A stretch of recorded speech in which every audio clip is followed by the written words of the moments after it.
Welcome to God is Open. I am your host, Christopher Fisher. Today on God is Open, we're going to be talking about Greek grammar and Colossians 3. Just talking about how language works in general. So, there was a sermon by a pastor in which he was talking about idolatry. But because the modern United States, we don't fall down and we worship the Baals and the Marduks and actual idols that the Bible rails against. The Bible says, oh, they're lifeless, they have eyes and do not see, they have mouths but do not speak, they have ears but do not hear. It rails against the idols and those who worship them. Since we don't really have that experience, with exceptions, granted, with exceptions, since we don't have that in modern America, what these pastors like to do is they like to redefine idolatry to something a little bit more tangible to their audience.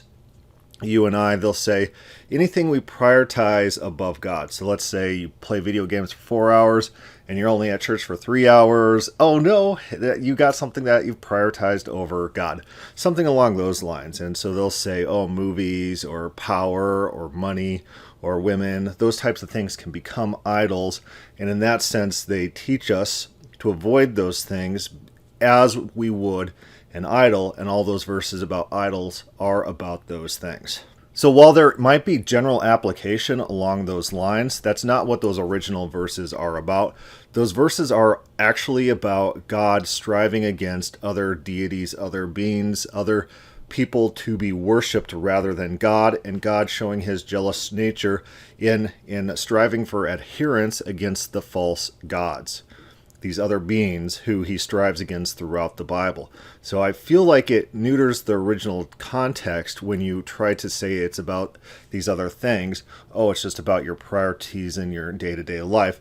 It feels like you're missing out on the original force of what's going on in those situations. So I posted a thread on the God is Open Facebook page about this, and a predictable response came back in which Paul in Colossians 3:5 might be saying that idolatry is the same thing as covetousness, greed. Greed is idolatry, is the claim. As if Paul's making kind of the same kind of claims that the modern pastors are making, that anything that adds up to supplanting God is itself idolatry. And they'll turn to Colossians 3:5 for this. One of the major problems with this is one rule of my hermeneutics is if there's something, a new concept introduced in the New Testament that's not within the Old Testament, not within the Hebrew Bible, thousands of years of writing, we're probably misunderstanding what's going on in that verse in the New Testament. It's not like they were for thousands of years without this idea, and then this idea is introduced, and they're like, oh man, that makes so much more sense. And then you have to reinterpret all those other verses in light of this. Paul could be just doing something on his own, calling it idolatry by his own standards. It's not like those other verses talking about idolatry is talking about this. There might be something else going on in the text. So let's take a look at Colossians 3:5. Colossians 3:4 says, when Christ, who is our life, appears, then you also will appear with him in glory. Therefore, put to death your members, which are on earth, fornication, uncleanliness, passion, evil desire, and covetousness, which is idolatry.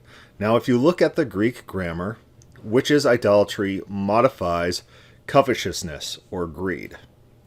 So right away, if idolatry is only linked to the greed, that would cause probably a question in my mind. It doesn't quite read like that's what he's trying to talk about. He's listing a bunch of negative things and just linking only one of them to idolatry. What it sounds to me is that he's summing up a bunch of things into idolatry, just the way the phrase is written.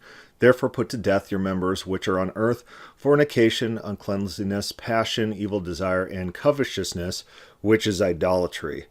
But we turn to the text, and another rule of interpretation of language is if you ask 5 Greek scholars or Hebrew scholars their interpretation of one verse, you're going to have 5 different answers.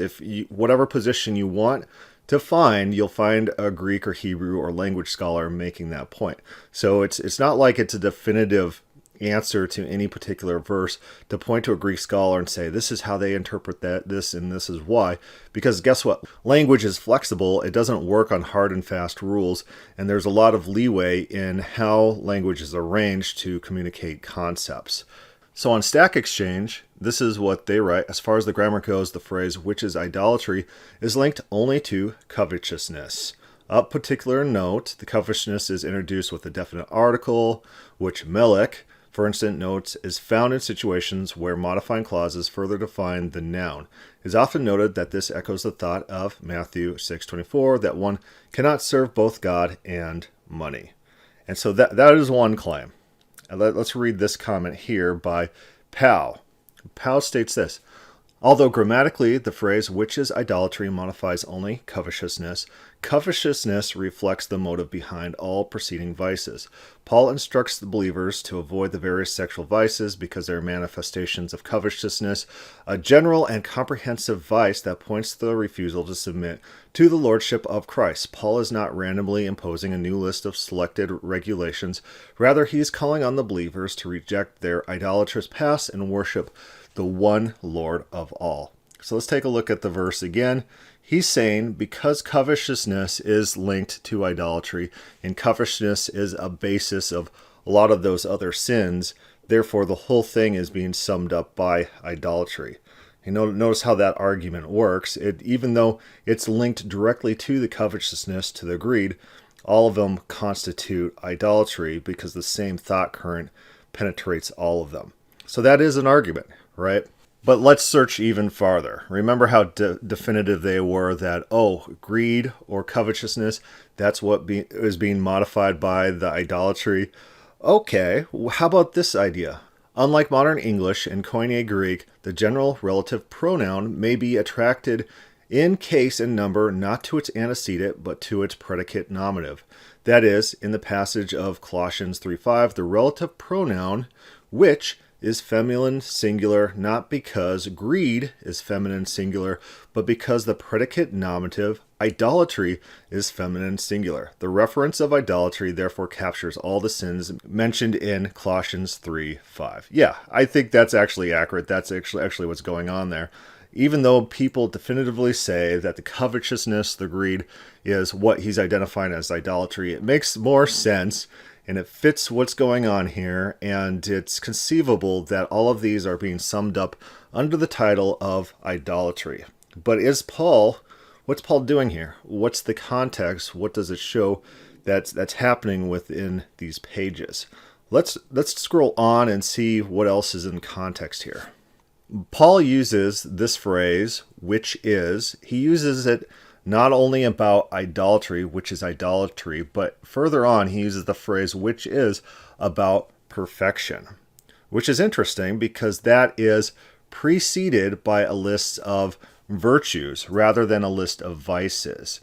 Paul writes this: therefore, as the elect of God, holy and beloved, put on tender mercies, kindness, humility, meekness, long-suffering, bearing with one another, and forgiving one another if anyone has complained against another, even as Christ forgave you, so you also must do. But above all these things put on love, which is the bond of perfection.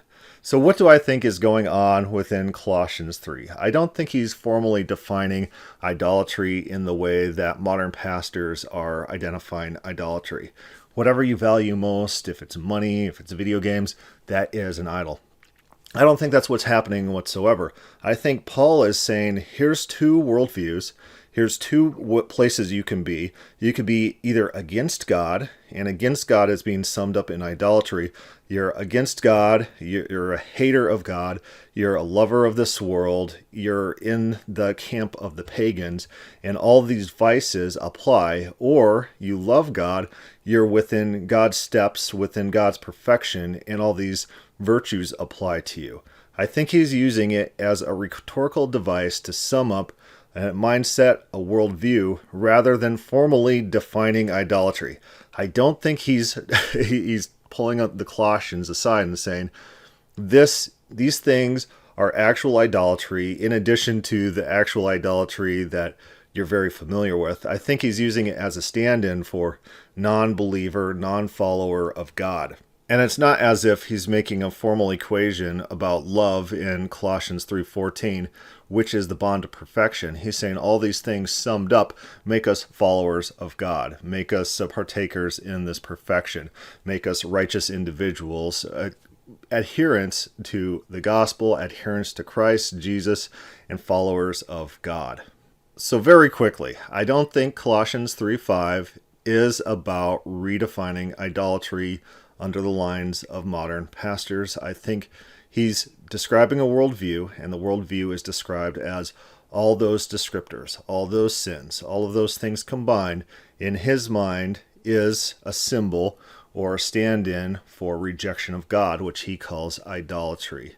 The Greek grammar is not definitive, and a lot of people making definitive claims about what the Greek grammar mean, they'll be wrong. Language just doesn't work like that. Language has options. Just look at how the English language works and functions, and that's how all languages work and function, with a level of ambiguity behind the meaning.